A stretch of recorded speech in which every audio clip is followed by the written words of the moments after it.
it's like every 5 to 7 years they have this team that is just stupid good, and you're just like, what? Where did this come from? And that's usually when they beat Oklahoma. Our picks, and we both went opposite ways. So DJ, why'd you go Oregon? You know what? For no other reason than they just got blasted by Utah, and they're both too similar. I can't see them losing again, honestly. I think this time Utah is much better defensively. I don't think that's really a question as well. But I think that Oregon's going to get the running game going this time. They've been died to not get a whole lot of action as well, too. They just were really out of sync, and when it rained, it poured. I think this time they're going to be able to establish the run early on. Kayvon Thibodeau, I think, is going to show up in this game as well, too. I think the defense is going to make a lot more plays. Because Kayvon Thibodeau might not be the consensus number one overall pick anymore because of how few other guys have been playing as well. So I think he's got a little bit something extra to play for as well on top of it. And it's hard for me to think that Utah is going to just smack him in back-to-back weeks when they're this even, if that makes sense as well, too. It'd be like Georgia and Alabama if they play 2 times in a row. It's hard for me to believe that one of them's going to smack the other twice. So I'm going to lean towards Oregon. I think the running game is going to be the difference, maybe 24-27, something really, really close, a very Oregon-esque game, like what we saw them do against Ohio State, where they came in with their absolute best A game. I think they're going to do that this week as well, too. They're going to tune it up to that another level that very few teams have, that even Oregon can only do like once or twice a year, it feels like.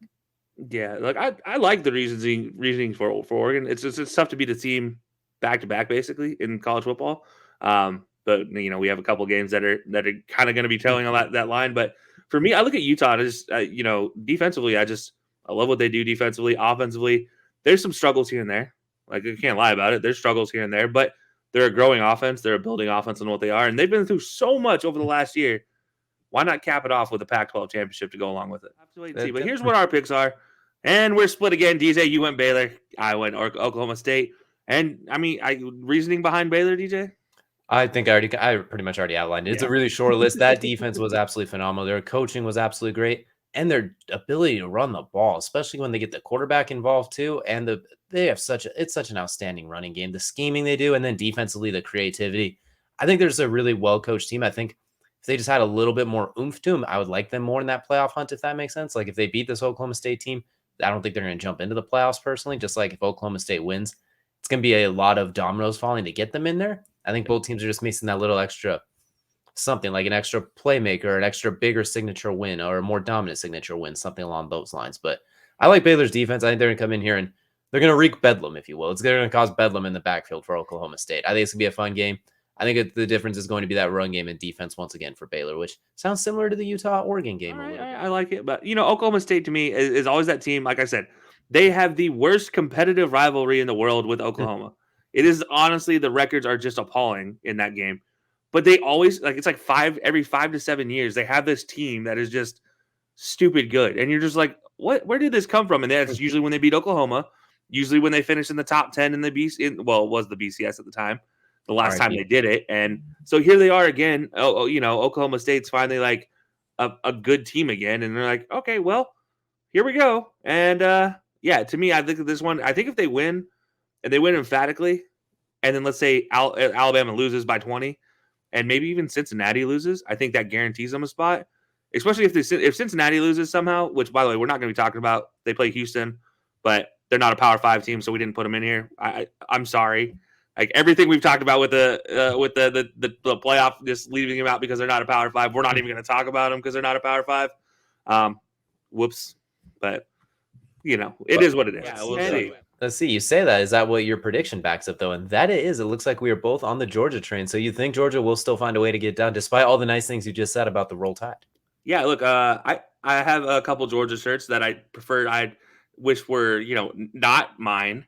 Let me say I just lost a few bets with Georgia Auburn. So now I own a few Georgia shirts. I don't own any Alabama shirts. So when it came down to tiebreakers, that was my tiebreaker. Do I have any Georgia shirts? Yes. Do I have Bama? No.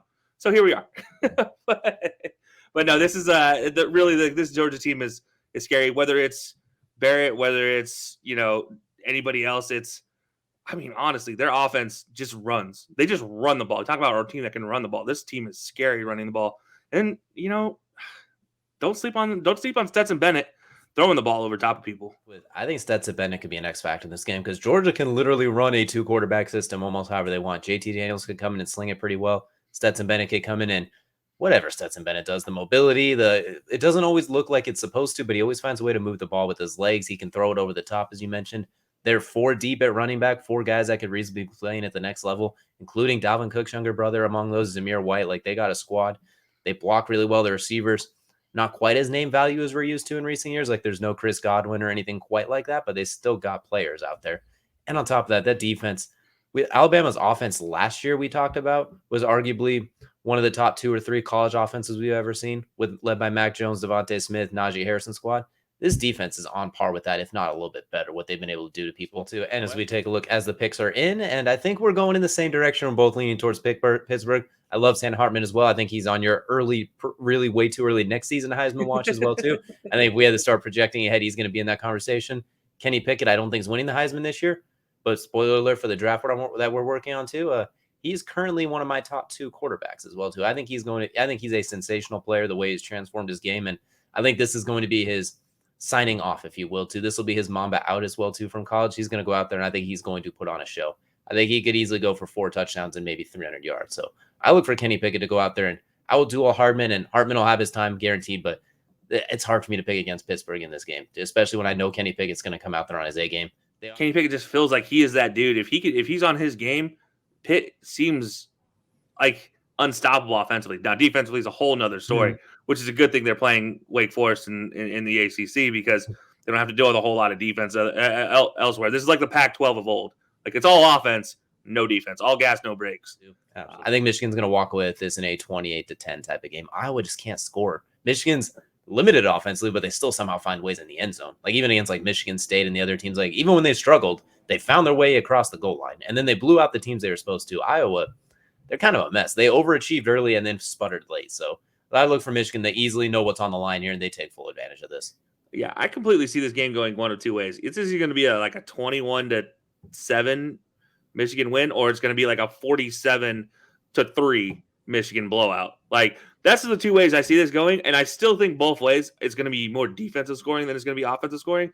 Aiden Hutchinson is an absolute monster coming off the edge. Odabu as well off the opposite side. I mean, those two are just goodbye. Good luck to your quarterback at that point in time. Just put him get the ice bath ready, get all the wrappings you need. Maybe add a couple extra shoulder pads in there because he's going to need it. I mean, like, I'm sorry, this Iowa offense was not prepared for what they're about to face on these bookends, and it's not going to be fun, honestly, at all. And the run game for Michigan is just going to drain you.